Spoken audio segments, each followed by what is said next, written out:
잠수함 발사형 현무포 미사일과 6,000톤급 핵 잠수함을 보유해 진정한 자주국방으로 한민족의 강대한 미래를 이룩한다는 소식입니다. 채널명 대고구려제고 구독과 알림 설정 진심으로 감사드립니다.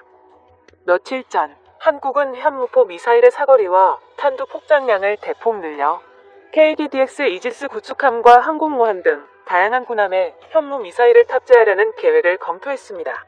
한국 해군의 다양한 군함에 현무포 미사일을 탑재하는 게 주요 목표인데요. 그 중에서도 가장 위협적인 무기로 꼽힌 잠수함 발사용 현무포 미사일은 기존의 현무포 미사일과 달리 중금속을 줄여 관통력을 줄인 대신 오직 파괴력만을 위해 폭장량을 최대치로 끌어올렸으며 전투함의 KVLS 미사일 발사대와 달리 잠수함용으로 특수 설계된 미사일 발사대인 KSS VLS에 탑재하려는 계획이 진행되고 있습니다.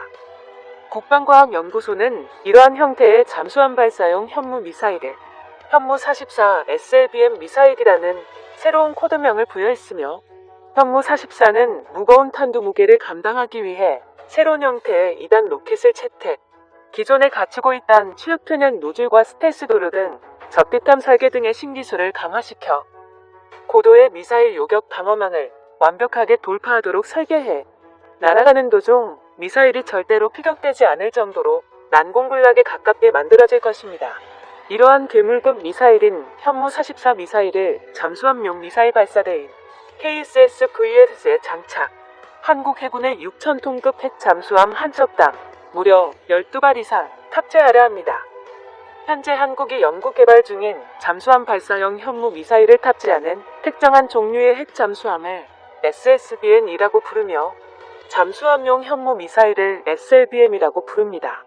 지상에서 현무 미사일을 발사하는 ICBM과 기본적인 발사 방식은 같으나 잠수함이라는 발사 플랫폼의 특성상 원형 공산 오차가 넓다는 단점이 있죠. 하지만 지상 발사 플랫폼과 다르게 바다에서 급작스럽게 튀어나온 뒤 순식간에 현무 미사일을 발사시키는 순간 어디서 쏘는지 적군 측에서는 절대로 파악하지 못해 기습 공격에 가장 특화된 미사일로 불립니다. 이러한 SLBM의 특성상 지상 발사형 ICBM과는 달리 적군의 기지를 공격하기 위한 목적보다는 한국의 영원한 주적인 일본과 중국의 모든 대도시를 파괴해버리는 독침 전략을 시행하기 위한 목적이 강합니다. 그러므로 적군의 주요 기지를 목표로 하는 지상 발사 플랫폼의 ICBM과 다르게 정밀하게 타격하기 위한 공산 오차가 비교적 중요하지 않습니다.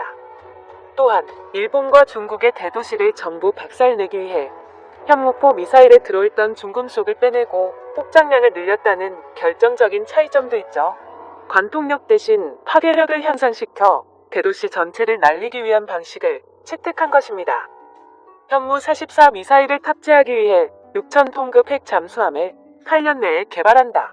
군사력 강대국인 우리나라도 완벽한 자주국방을 달성하기 위한 핵 잠수함이 가장 필요합니다. 핵 잠수함은 디젤 엔진에 쓰는 여타 잠수함처럼 연료를 사용하기 위한 산소가 필요 없는 데다 핵연료를 한번 장착하면 짧게는 10년, 길게는 20년 이상 연료 교체 없이 무한 잠항할 수 있다는 압도적인 장점이 있습니다.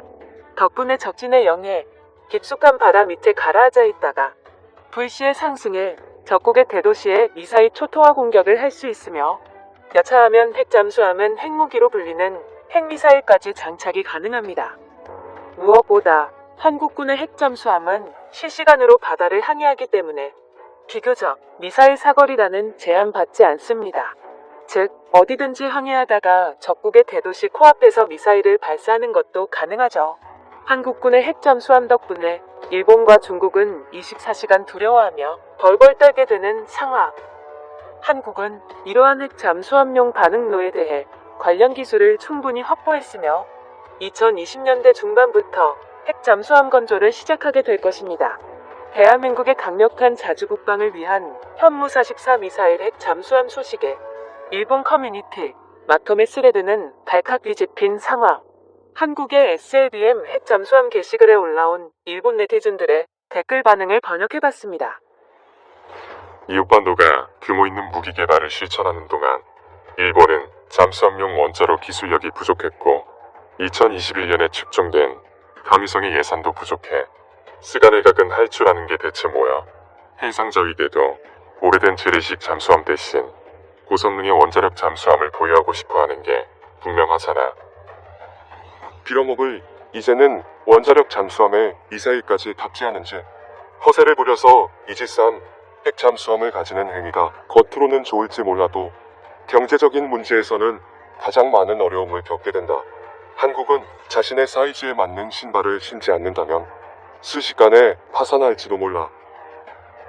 SLBM 미사일은 잠수함에 탑재되기 때문에 무게가 상당히 감소한다. 무게가 감소하면 미사일의 성능이 저하되니까 절대 무리. 그리고 한국군의 현무 미사일이란 녀석은 아직까지 실전에서 실력을 보여주지 않았으니까 대단한 의미를 가지는 소식은 절대 아니라고 봐. 일본은 탄도 미사일 보유를 제한하고 있지만 주변국에 비해 군사력이 우위인 나라가 아니다. 즉 유사시에 일본을 침공한 적에 대해 제한된 무기만으로 싸워 일본이 열세를 이루도록 강제하고 있다. 정부는 국민의 생명을 경시하고 있는 셈이다. 한국 관련 이야기는 대부분 거짓말로 판정해야 돼. 잠수함의 성능으로만 따지면 소련급 잠수함이 가장 양호하다. 적어도 일본이 한국보다는 잠수함 건조 기술이 높은 게 당연하잖아.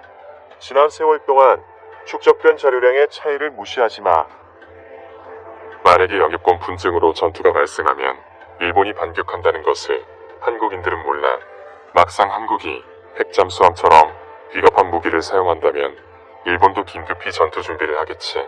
지금 한국에는 미군이 주둔해 있어서 한국을 공격하지 못하지만 철수하면 한국이 붕괴되는 건 시간 문제야. 쇼와 시대 당시 나약하던 한국이 아니잖아. 일본의 전쟁 역사는 끝났다. 한국과의 관계가 더욱 악화되면 도쿠인들은 외곽 지역으로 알아서 피신해라. 아니면 미사일 요격용 배트리어트가 일본 열도 전체에 배치되길 기도해봐. 코리아 무기는 모든 게 날 졸아서 아무래도 좋아. 일본의 SM-3 미사일을 개조해서 전부 격추시켜버리면 돼. 아직까지는 불완전한 요격용 미사일이지만 언젠가는 한국에서 날아오는 모든 미사일을 격추시킬 거니까 각오해둬. 내가 한국군 고위층이라면 지금 가지고 있는 미사일보다 좀 더 강력한 미사일을 보유하고 싶은 게 당연하겠지. 한국군에 사용하는 잠수함 발사형 미사일은 중국 정도의 기술력을 갖추고 있지 않을까? 한국이 가진 핵잠수함의 원자로 설계가 수상해. 소련 붕괴 시에 채무의 대형 변제로 기술을 입수한 것이 확실해 보여. 이렇게 보면 러시아는 언제나 일본에게 도움이 안 되잖아. 한반도 영해를 수호하게 돼 현무 미사일 핵 잠수함이 개발되는 순간 한국의 영원한 주적인 일본과 중국의 대도시는 24시간 내내 한국군의 손아귀에 들어오는 것이죠. 시간이 지날수록 더욱 강력해지는 대한민국의 새로운 신무기들. 한민족의 미래를 위한 강대국 한국의 진정한 자주국방이 눈앞에서 실현되고 있습니다. 영상의 정보가 유익하셨다면 채널명 대구구려제구 구독과 알림 설정 진심으로 감사드립니다.